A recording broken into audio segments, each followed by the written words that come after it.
Wanted to talk a little bit today about living in your highest timeline within this matrix and how that usually would involve taking a leap of faith or jumping into the unknown.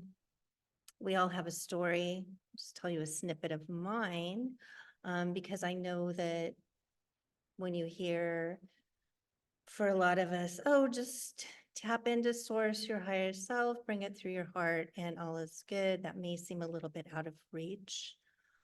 Um, and if you're not living your truth or even know what your truth is, it probably could be a little bit out of reach, right?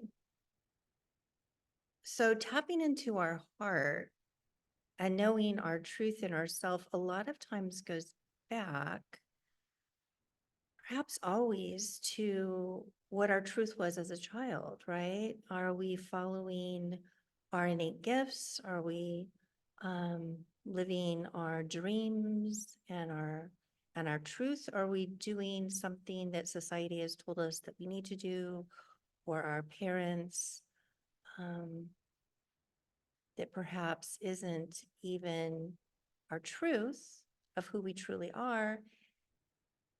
And we don't even remember that because we're just so used to playing the game, the materialistic game on this earth. I personally left everything behind, my old life. It's been about 7 years now. I was making over $200,000 in the US, a corporate job. But I had a child turning into adulthood at this time that had a serious issue with addiction. And I call him my Buddha because this is what truly brought me to my spiritual path, and to really, a better way of saying it is to my truth, to my heart. I'm trying to find a cure for him, doing Reiki, learning Reiki, brought me back to my childhood gifts that I had shut down. And we all have gifts. We're all the healer we seek. We all can tap in. We all can connect to the universal oneness, to God, source, and our higher self. Um, but yeah, I was just at my wit's end, and nothing the conventional way was working. And so I went on this path. I ended up quitting my job, selling my home, selling and giving away everything I owned for the most part, and going on a journey that took me to different places in the world. And it took me to the lands of my ancestors to feel into what they went through and how that comes into our DNA. So I experientially did that, as well as I studied theta, which came really easily to work on subconscious beliefs and reprogramming the brain and things like that, all in an effort to assist with the healing of my son. But of course, we're all on our own journey. We all have our own path, and we all have our own choices.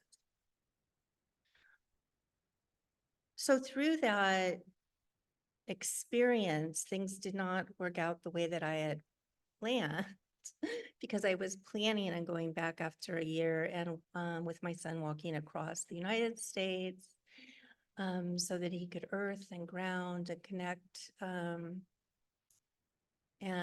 that actually didn't end up happening because he ended up continuing to use. So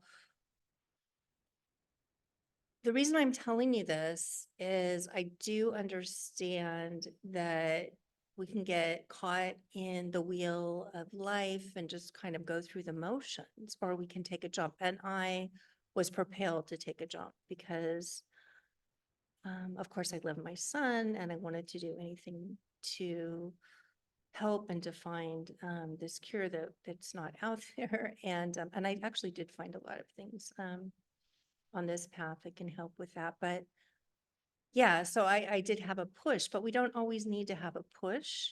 And it doesn't need to be so dramatic and drastic. I mean, I ended up changing my entire life, and I live um, in an island in Asia on the beach. I mean, it's everything that I would have thought as a child. I mean, I've written books. I've gone on this healing journey that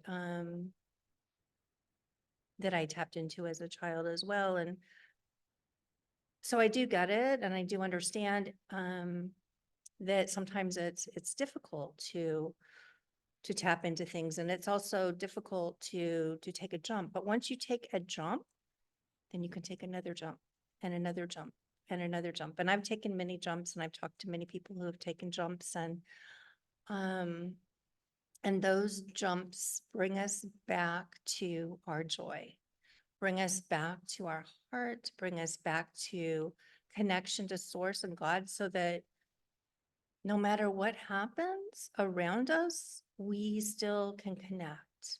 And that's huge. I mean, through this path, I ended up losing my son. He passed over, he's on the other side. But because I'm on this path, I'm able to feel him and understand that he's in a different dimension and communicate with him. And sure, I would have loved for it to go the way that I'd planned, with him going to college and going down that path. But that wasn't the path it went. And it did not break me. Of course, I miss him, but I'm still with him.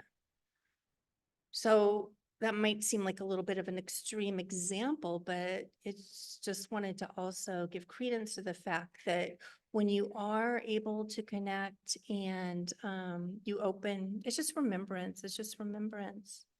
When you remember that you can connect, and you remember that you're all that is, and you remember that you're love and light, and you remember that, yeah, you're a beautiful being, and we're all connected, and we're all energy. And it just, no matter what happens on the outside, you're connected. And it also shifts how things happen and how they affect you, obviously. So yeah, that's a little bit about me, but back into taking the jump, it's just, if there's something that you need to do, that your heart's telling you to um, do it. If you're getting guidance from your higher self and the universe, take a chance and do it.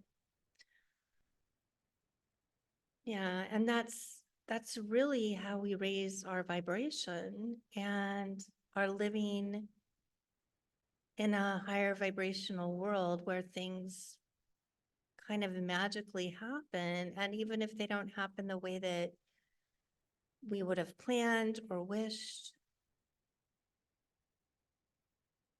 we're still able to be in a place of peace and calm and joy.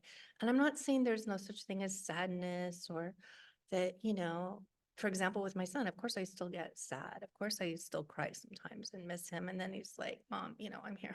Yeah, okay. But you're not here the way. It just as an example. Yeah. He has humor. He brings me back to humor. So um yeah, I just wanted to share that. This really, through all the things, places I've been, and I've been to a lot of sacred sites and channeled a lot of things, and it really all comes down to the heart, Christ consciousness, unity consciousness, and our connection to our higher self, and just being that. So I'm gonna link a few meditations that you can listen to below, that might help with if you want to listen to them, um, with tapping into your heart space. And I think I'll put one in there about my experience in Egypt, where I was connected to all that is in an amazing way on the top of a Isis temple in Luxor. That was pretty cool. I did a meditation on that. I'll put that in there for you. And I just wanted to share that and encourage you to take a leap of faith and follow your heart and be in nature and ask your higher self and God and source where you want to go, and perhaps bringing in your child self and remembering what used to bring you joy and as a child, and ask yourself how you can bring more of that into your life now. Yeah. I just want to give you encouragement and let you know you're a divine being of light. And my heart fills your heart. So much love and joy and peace. Namaste.